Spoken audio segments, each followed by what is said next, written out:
So, if somebody was to come up to you and ask you what were the battles of World War One, what would you say?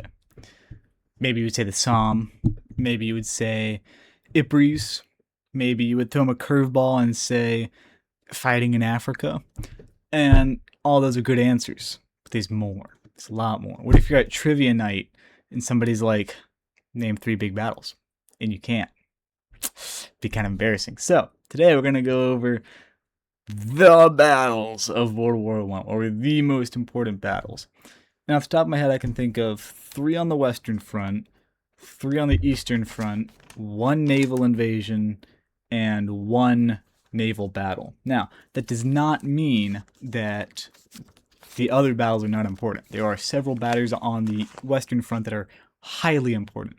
There are massive fights in Africa that are incredibly important. There's a massive Looney Tunes naval chase across the Pacific that ends near the Falkland Islands that is incredibly important to the war. There's a huge fight in Asia for a massive city that's also important. But someone was to ask you, what are the battles? These would be on my list. So, the first one is going to be the Battle of the Marne. Battle of the Marne happens in September of 1914. France and Britain are in a massive full-scale retreat across Belgium and northern France. The Germans are pushing them back. Everything is going according to plan to the Germans. But British resistance is giving a somewhat fair fight. For what they have, it's a good fight, but it's not slowing the Germans down that much. But it does give the Germans false confidence. The German First Army defeats the British at the Battle of Mons, and they think that this is going to be great, and they don't necessarily overextend, but they extend too quickly. Basically, what ends up happening is the German First Army, excellent drawn map by the way, the German First Army is up here, and Paris is 30-ish miles away. And it is making its turn as it should in the German war plans, but it's kind of outpaced the German Second Army. And France sees this and they go, okay, well, if we can just send troops into the gap here, really hard to draw based off what you see on the screen. If we can send troops into this gap here, it'll force the First Army to retreat because they will be possibly cut off at the sea. And that also means that the Second Army is going to have to retreat to stay in line with the First Army. And they do exactly that. They rush troops in to this gap on the Marne. The First Army thinks that they're about to be encircled, so they immediately pull back 40 some odd miles. The Second Army pulls back a little bit, and the line gets drawn. Now, the battle ends pretty quickly, because there's really not a whole lot to be done. The Germans will be cut off if they try and stay and fight. But once the Germans regroup across the Seine River, that's it. They've regrouped, the French won the battle, but trench warfare sets in. And that trench warfare will stay in place for the rest of the war. That is the end of the war of movement. And it is just a wildly important battle because it halts that German assault. The other thing it does is it opens the two-front war that the Germans did not want to happen. The whole thing about trying to blitz through France was, we can get France out fast, then we can turn our full force against the Russians, and then we'll win the war. But the Battle of the Marne stops that offensive, stops them dead in their tracks 30 miles outside of Paris, and the war continues on for 4 years. So this trench warfare begins, and for 2 years nobody makes any really good breakthroughs. But then the Germans come up and they say, okay, well, we're going to take Verdun, and if we can take Verdun, then all will be well again. So they make up these plans and they say, okay, we are going to take the ridges near Verdun, and then we can set up artillery, and then we can shoot down into Verdun, forcing them to give up the city that has 19 forts, because if we try to just outright attack it, we are going to lose too many people. So they get their plans ready to take the ridges, and just very strategic objectives. They've thought this out pretty well. And when the battle opens, they do get a lot of their objectives that they planned on getting. Now, they would have gotten more if it wasn't for French reconnaissance figuring out their plan beforehand. French reconnaissance sees this massive attack building up, and France goes into a overdrive mode trying to get people down into Verdun. You have a 40-ish mile long 2-lane dirt road that becomes the sacred road. That's what it was called, the sacred road, and it supplies all of Verdun. You have hundreds of thousands of people moving through that road to get to Verdun. The entire city is being supplied. If a truck breaks down, they kick it off the road because they cannot afford a slowdown. And they managed to make it just in time so that when the battle opens up, they only lose the first couple of French lines and not the entire city. Well, after this offensive opens, about a weekish later, the Crown Prince comes out and says, okay, no, we should not be taking just the ridges when we can take the whole city. We should be taking all the land. And then it descends from this really well thought out plan to just massive wide open attacks that end up having disastrous effects for both sides. The fighting goes on for months, and Germany had this whole plan about how they were going to bleed France white, thinking if they could cause enough French casualties that France would be forced to surrender. And what turns out is both sides lose about the same number of casualties. You have around 700,000 casualties at the end of the war, and France can really re-up their losses more than the Germans can. Now, the other thing that Verdun does is it kind of distracts the British and the French from attacking at the Somme. The British and French see Verdun and they go, okay, well, we need to alleviate pressure on Verdun, so we're going to attack over here because the Germans can't, widen their line enough. But the Germans, when the Somme opens up, says, hey, we can't stop attacking at Verdun because then they're going to go reinforce at the Somme, and we can't reinforce at the Somme, so we need to keep up Verdun. So you had these two battles going off at the same time, each of them with the same idea of, we can't let the other side reinforce the other battle. And by the end of the battle, you just have ruins, and really no side comes out as the victor. You have two horribly destroyed forts. France has gotten their territory back at significant losses that also end up having these large mutinies come out of it, but Germany can't resupply the losses that they gained. And they also never really got any land, so really Verdun is more of an Allied victory than it is a German victory on pretty much every category. Now, next up is the Battle of the Somme. The Battle of the Somme happens from July 1st of 1916 all the way through November 18th of 1916, and this is as a direct result of what is happening down at Verdun. This is a mainly British force attacking the German force. Now, this was planned as a possibility in 1915 because they needed a spot to break through the lines and, have this big breakthrough that's going to end the war, because they haven't heard that before. But then it gets pushed through the upper ranks, and it actually happens because of Verdun to relieve pressure. Now, you do have French lines at the Somme, and they do end up getting their objectives faster than the British do, but it was a mainly British attack. So, July 1 rolls around, and you have this huge artillery bombardment on this 15-mile front. I mean, it is one of the biggest bombardments of the war, and it is supposed to just annihilate German barbed wire and collapse their trenches. And the other thing is that it is supposed to pin down the Germans long enough that when they pop out of their trenches, the British are already on top of them because they walked up with the artillery. Well, doesn't work out like that.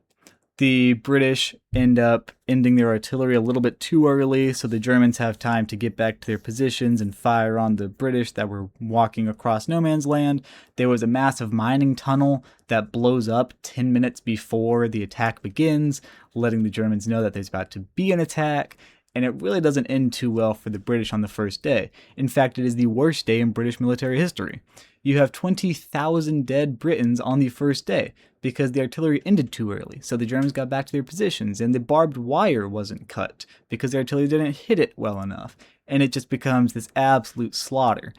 And then they kind of come together and they say, okay, that didn't work out too well. But we can't end the battle because if we end the battle, the Germans will reinforce at Verdun. So we have to keep up the battle. So they, for the next couple of months, slowly make advancements. Instead of just this massive 15-mile wide front opening up, they focus on strategic objectives, and they do get advancements. By the end of the months, you have 7 miles of captured land at the cost of over 1 million casualties on all sides. It is the bloodiest battle to happen on the Western Front, and it is just atrocious. Now, did the British get land? Yes. Did the British inflict a lot of casualties on the Germans? Yes. Did they hold the Germans off from attacking Verdun? Also a yes. Does that mean that it was a resounding Allied victory? No. the casualties that they sustained at the Somme is absolutely appalling. And the French and British both have to take a while to recuperate from Verdun and the Somme because they lose just so many officers and soldiers and all of these massive things. And the Germans get hit harder. The Germans do lose the Somme. They do lose Verdun. But man, nobody really won those battles. It was just atrocious. Now, an honorable mention would have to go to the Third Battle of Ypres, also known as Passchendaele. This is a British assault on German positions on the far side of Ypres, on the eastern side, trying to take Massini's Ridge, which the Germans have had for years now. And if they can take the ridge, they will get a very nice line of sight over British positions beyond the ridge. Well, this attack opens up, but it's been raining for a couple of months, and it's super muddy, and it's just not the right time to attack, and you have British soldiers literally drowning in the mud, and it just leads to hundreds of thousands of casualties on both sides. The British capture some objectives, the Germans still hold the ridge, and really, it wasn't too much of a victory for the British, but it does have other unintended consequences that the British didn't think of. The casualties that the Germans get from the Third Battle of Ypres cannot be replaced. It is 1917. The Germans can't replace these casualties, and it is just infinitely worse for the Germans trying to replace the casualties than it is for the British. So even though the British did not capture their objectives that they wanted to, the losses inflicted on the Germans were high enough that at later battles, the outcomes could have been slightly decided by this battle. So that's why it's honorable mention and not its own thing. Now, the camera is really not working with me. It is the middle of the day here, and it keeps trying to focus on the light back there and not on me. But it's fine. Whatever. So, now moving on to the Eastern Front, you have the Russians facing off against the Germans. And it is August of 1914. The Russians have mobilized a lot faster than Germany thinks that they were going to. So, the Russians are marching through Prussia, and 7 out of 8 German armies are tied up in France. You have the 8th German army fighting against the Russians all by itself, and it gets this disastrous defeat handed to it by the numerically superior Russian infantry, and it's sitting there. The commander of the 8th gets fired. He gets replaced with 2 absolutely veteran commanders. One of them gets called out of retirement, and these 2 commanders come in and they see these completely unencrypted radio messages by the Russians, completely on the open air frequency, and it basically goes along the lines of the first army of the Russians is going to go to Königsberg, and the second army of the Russians is going to keep pushing a little bit more south. Well, the Germans know what's about to happen, so even though they have a vastly outnumbered 8th army, they set this beautifully laid out trap that just annihilates the Russian second army. So, looking at my absolutely beautiful drawing here, you have Königsberg up here with the first army and the German 8th army over here after it gets a defeat kind of somewhere in the middle here. But then it sees that the second army is moving south. So it moves south to meet it. And when the two sides meet, the lines kind of look like this. But they know what's about to happen. They know the size of the army, they know who's commanding the army, and very quickly during the battle, it kind of turns into this not exactly what you want to be in. The Russians are in the middle here, and the Germans are on the outside loop, and they encircle almost the entirety of the Russian Second Army. All of it. You have 150,000 prisoners just by themselves because the Germans completely outnumbered the Russians when it came to this encirclement. Now, this battle ends up resulting in a very seasoned Russian commander of the Second Army offing himself because he did not want to face the German Kaiser as a POW. Now, the other thing that this battle leads to is the Second Army is gone.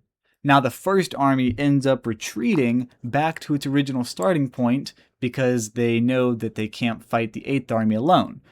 Well, had the Battle of Galicia not happened, the Germans could have exploited this massive victory and pushed into Germany, but there's also this whole other battle that happens that kind of stops that. But The big thing is that the Battle of Tannenberg lets the Germans breathe for a little bit. Had this been a loss for the Germans, the Russians could have kept marching across Germany, and with Germany tied up in France and Russia, that could have been a wildly different ending to a war that lasted 4 years. So close. Now, Battle of Galicia also happens around the same time as the Battle of Tannenberg. The Russian Empire attacks Austria-Hungary. You can see this orange highlighted state in the top right. Galicia, think of it as kind of like the equivalent of Alabama, I guess. It's like their form of a state. And the Russian Empire launches this massive all-out assault. And Austria-Hungary is just not ready. Austria-Hungary is under-equipped. They are out-trained. They are outnumbered. There is not a single advantage that Austria-Hungary really has during this massive battle for Galicia. And it's really a bunch of other smaller battles that kind of get tied into the Battle of Galicia, but for the purpose of this, we're just going to call it the Battle of Galicia. And the Austro-Hungarians lose 100 miles of land and almost 500,000 casualties. Austria-Hungary is not some huge superpower like the Germans are. They really, really feel those 450,000 casualties. And it is as a direct result of the Battle of Galicia that Germany has to come in and stabilize their front with their own troops. So they could have capitalized on Tannenberg, but they can't because Austria-Hungary is kind of dragging them down. And it really doesn't get better until the Russians have the revolution in 1917. I mean, it was a horrendous defeat, but it's not even the worst defeat that Austria-Hungary gets handed to them in the war. Now, Galicia is a very important battle, hugely important battle, but the Brusilov offensive does what the Battle of Galicia was trying to do a lot better. So the Brusilov offensive happens in 1916, and the Russians say, okay, we outnumber the Germans and the Austro-Hungarians. We're going to use this to our advantage, and we are going to break the stalemate. We are going to push through, and we're going to get to Berlin, because nobody else has said this yet. And they open up this 200-mile long front of artillery bombardment. The image you see here, almost everything in that image was opened up with artillery. I mean, it is massive. And they had this new tactic where instead of just having an hours-long bombardment and then the artillery, slowly calms down while the infantry marches up, it's very specialized hits of artillery, followed by shock troops, followed by the artillery. And this works way too well.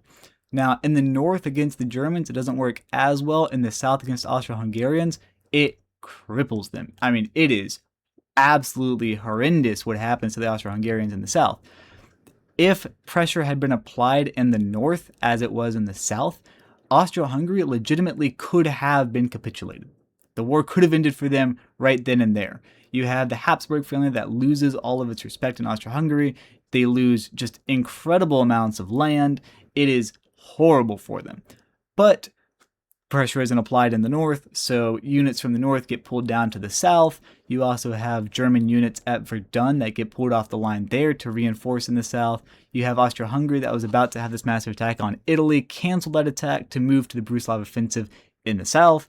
And while the Brusilov offensive was stopped before they got to Berlin, and the Russians never recovered from the casualties that they received at the Brusilov offensive, it directly resulted in several other unintended consequences. Now, again, the Russians would never mount something like this again. The Russian Revolution would happen about a year later, but because those units were pulled off the line at Verdun, the French were able to make a successful counterattack and reclaim the lost land.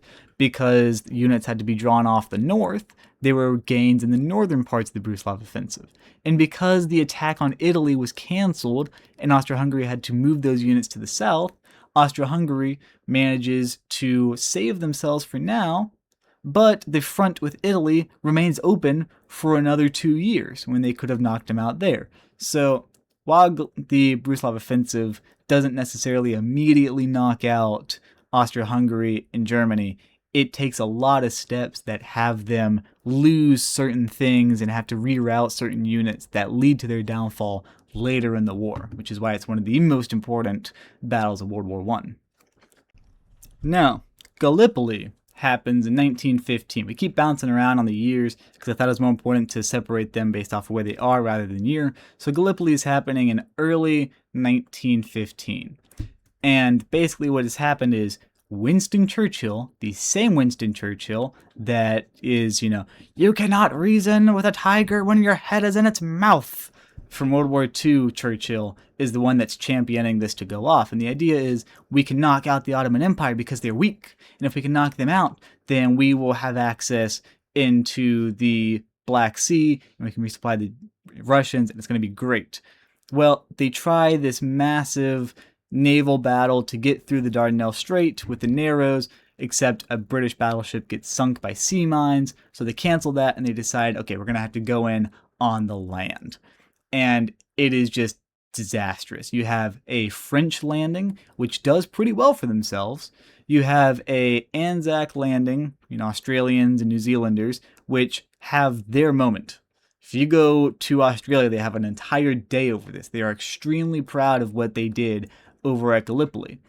And then you have major British landings as well at Cape Helles and then Salt Lake and Anzac Cove. And once they hit the beach, they encounter only light resistance. Like they get to the beaches for the most part pretty much fine. But then once they get to the beaches, they kind of just sit there. There weren't really any good orders because they didn't know what to expect when they get there. So they kind of sit around. And the Anzacs land at a place where you have 300-foot tall ridges next to them. So they have to run up 300-foot tall ridges and then fight. And it's just absolutely disastrous. Fast resistance turns up and it turns into just trench warfare all over again, but now there's new scenery. And for months, this trench warfare continues to go on and on and on. You have the Anzacs being fired down upon for months at a time, and it just leads to significant Allied casualties and eventually a forced Allied retreat, and it becomes a huge, huge Allied loss. Like just an undeniable loss. And Winston Churchill ends up getting removed from government over this, and then he makes a slow rise to power again for World War II.